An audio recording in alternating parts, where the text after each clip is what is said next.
One of the hardest parts of tabletop role-playing games isn't learning the rules. It's actually getting a group of adults together to show up at the same time every week, pretty much forever. I think you always start strong, at weekly sessions, everyone's hyped, and then suddenly someone is sick, someone's working late, someone moves, someone had a kid, someone's dog is too sad. And now your epic journey only meets once every other month and it's all online. So what do you do whenever you're absolutely itching to play and roll some dice, but the group chat that you're in is completely dead? Well, you play solo. And it's not sad. It's actually kind of rad. Today I'm going to break down what solo TTRPGs are, what you need to actually start playing, and a few recommendations just to get you started. Some games that you might want to dip your toes in without completely drowning. So, let's break it down.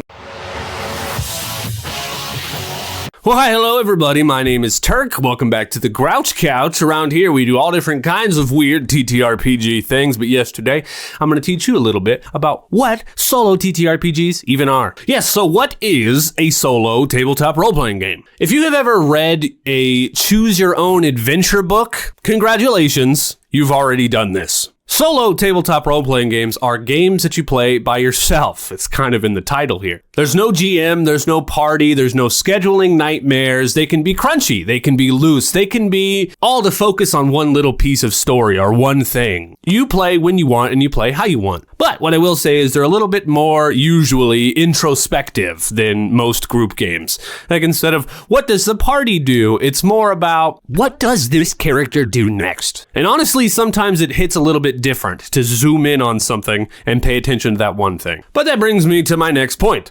There are two big flavors of solo RPGs, and most of them, and I say most with light quotations, fall into two different camps, okay? The first one is what we like to call dungeon crawlers, and these feel closer to classic RPGs. You explore randomly generated rooms, you roll dice to see what's in them, then you fight the monsters, you dodge the traps, you grab the loot. One roll might send you into a poisonous swamp with the skeleton, and then in the next roll, you're into a peaceful clearing with a weird mushroom guy. But all these rooms are randomly generated, and you kind of just push through them as you go to make it a full adventure. If you like structure, and you like danger, and that just one more room kind of feeling, and if you like to min-max your characters and you don't really give a crap about their personality, you just want to know how strong they are and if they can survive a certain situation, then dungeon crawlers are going to be your jam. I have a video about a book called One Shot Dungeon, and this is a perfect example of what a dungeon crawler might throw you into, but there are a lot of examples of that out in the world, and I'll have some more at the end of the video. But check out that video if you want a real good example of it. The next category things might fall into are journaling RPGs. Now these are a totally different vibe. And when I say journaling, don't get discouraged because you do not actually have to always journal in journaling RPGs. It's just what we call them. But they are a little bit more loose. They're more creative. They're less about winning the dungeon and more about expressing yourself and learning the true identity of the world around you and the character that you're playing. Usually, you're writing some kind of a log, a diary, a journal. You could take a video log like I do, something to talk about what happens in the scene that you're in as the game unfolds. The wild part of journaling RPGs is you actually roll on prompts. Instead of rolling on a prompt for what the next room in a dungeon is, you roll to see like keywords or expressions to kind of fill out the next scene that you're going into. Like if you're going into a tavern, you might want to figure out what the vibe of the tavern is, or if something's going on in there, you might roll on a keyword chart or roll some cards,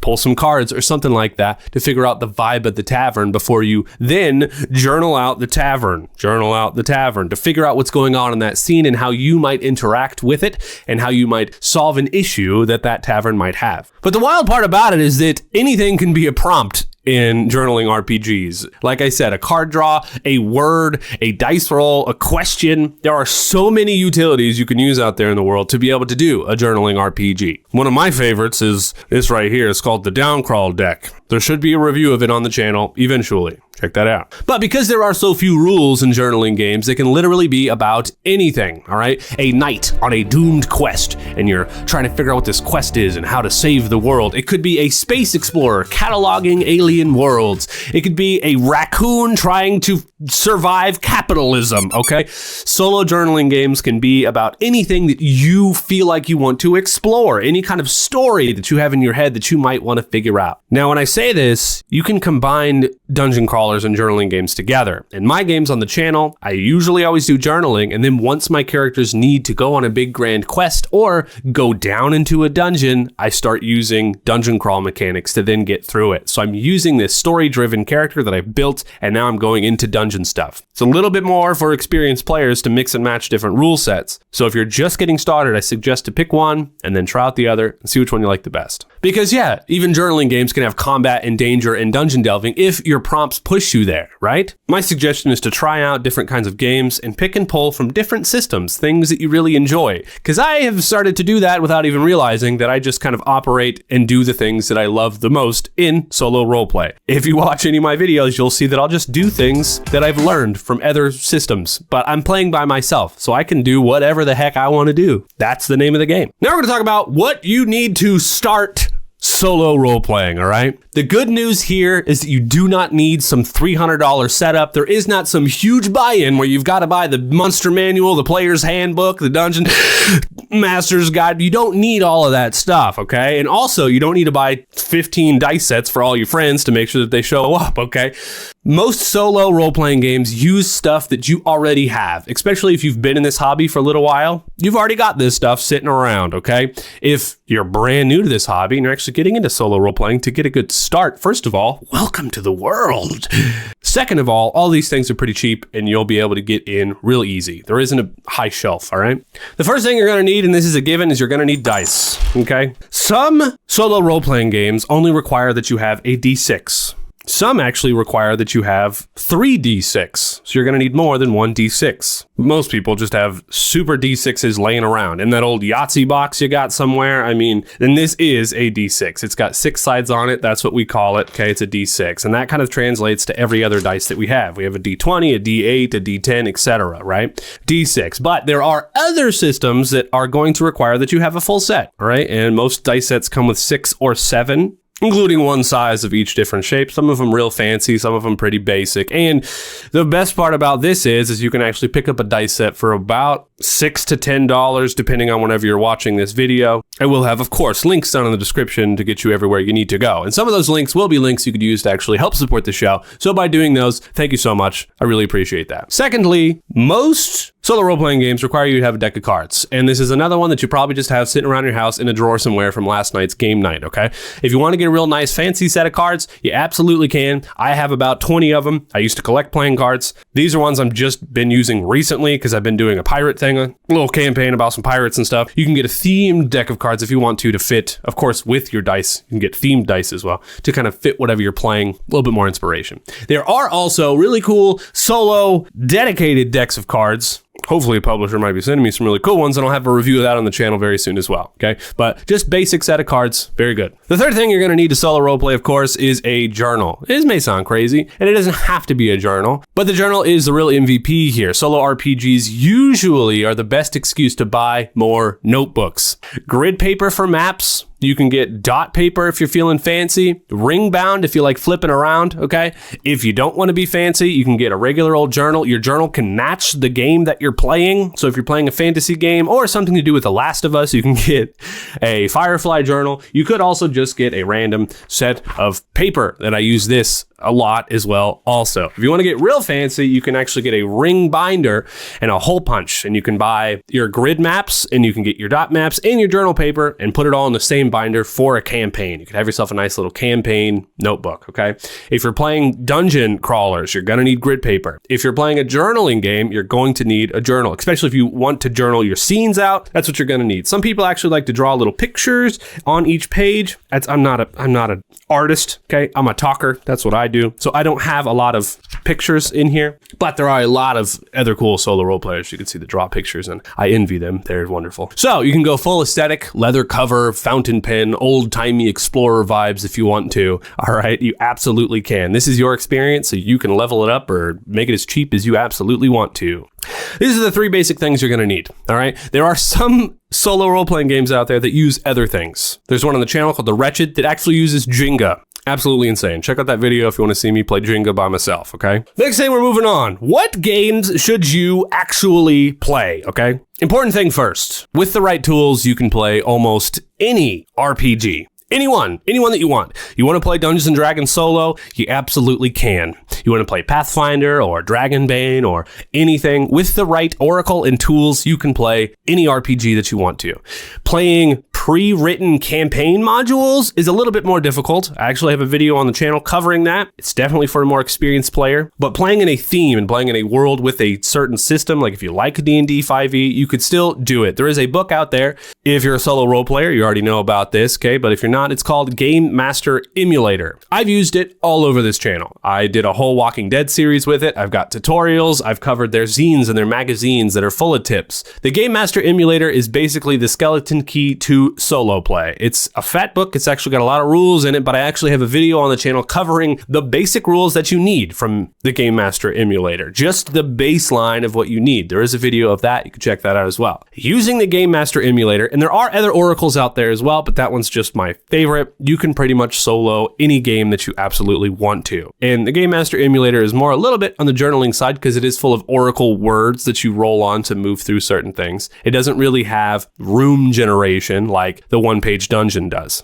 But moving on from that, if you want to start simple, here are some killer entry points, all right? There's one called 4 Against Darkness. At this point of me recording this video, I haven't posted any videos on 4 Against Darkness out there, but it is a big popular solo role-playing game. It is a classic fantasy dungeon crawling game where you control a small party of adventurers exploring randomly generated dungeons.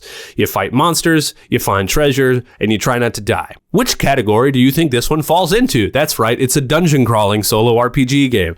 All of your sessions are going to run about 45 minutes, and it can actually be played co-op. So if you and your partner want to play it together, you absolutely can. There are a ton of expansions as well that go with it. They can absolutely get you hooked. This is kind of a perfect just sit down and dungeon crawl with a friend kind of solo game that you can absolutely do. Especially if you're not thinking about a story, you don't really want to role play on anything. This is kind of the way to go. It's classic fantasy. Another one is called Alone Among the Stars. This one is very quiet. It's very peaceful. It's reflective. It's beautiful. You play a lone spacer explorer, visiting planet after planet. Each discovery comes from drawing cards. This is one of the ones that's going to use that deck of cards you got. And you write a few sentences about how it makes you feel. And that's kind of it.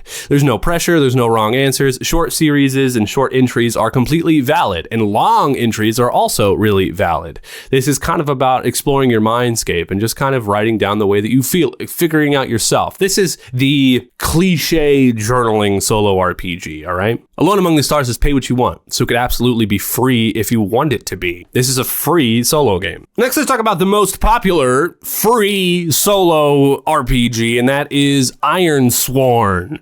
If you want something deeper, but you still want it solo first, Ironsworn kind of rules, all right? It's a gritty fantasy where your character takes a vow and goes on quests. It has narrative momentum baked right into it, and it actually has mechanics that are designed from the ground up to be solo.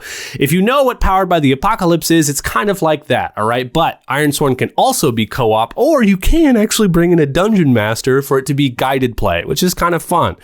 And yes, Ironsworn is completely free, but the developer of Ironsworn has actually created other systems that work really cool. Like Ironsworn, The Sundered Isles is more about like pirates, and then you actually have Ironsworn Starforge, which I have a whole series of on the channel, where it's more like sci-fi, and it's really cool. And there's a lot of cool little things you can get with it. The creator of Ironsworn did a really good job whenever they made this thing, and they're passionate about our solo TTRPG scene, so we love always shouting them out and supporting them. Here's another shout out to one that I did recently. It's called The Wretched, and this one is spicy. I mentioned it earlier, but this one uses Jenga, it uses cards, and it uses a dice. And you write logs. I did them video. You could do it in your journal. So this will actually use all of your supplies to be able to perform it. And The Wretched is supposed to be a solo journaling horror game about isolation, all right? I kind of turned it into a comedy, which is kind of just a statement here about solo role-playing. You can literally do whatever you want. But as your Jenga tower gets more unstable, so does your situation. The idea is that the Jenga tower is the current state of your spaceship.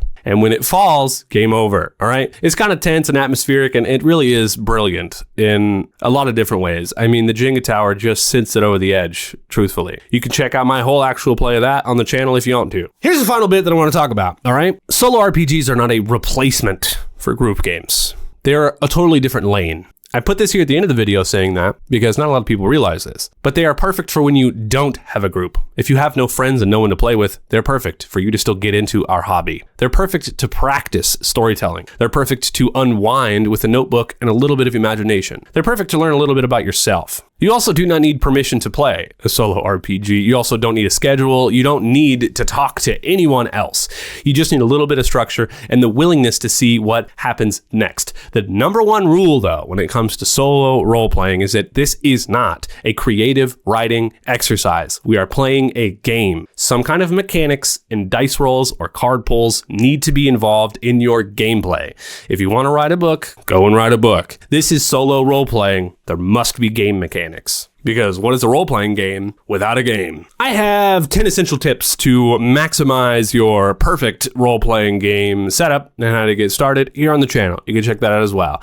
I also have loads of solo RPG tips and actual plays and all other kinds of fun things. So feel free to check out some other videos, my friends. That's right, because I'm here to help you and I want you to join our solo role-playing scene and I want this whole scene to grow and I want cool things to come out of it and I just think that there's a lot of fun to be had here. So welcome to the solo role-playing world, my friends. But for now, take a seat on the couch and roll initiative, at least until you start your own solo role-playing game. Roll on that, weirdos, and I'll see you next time. A toodaloo!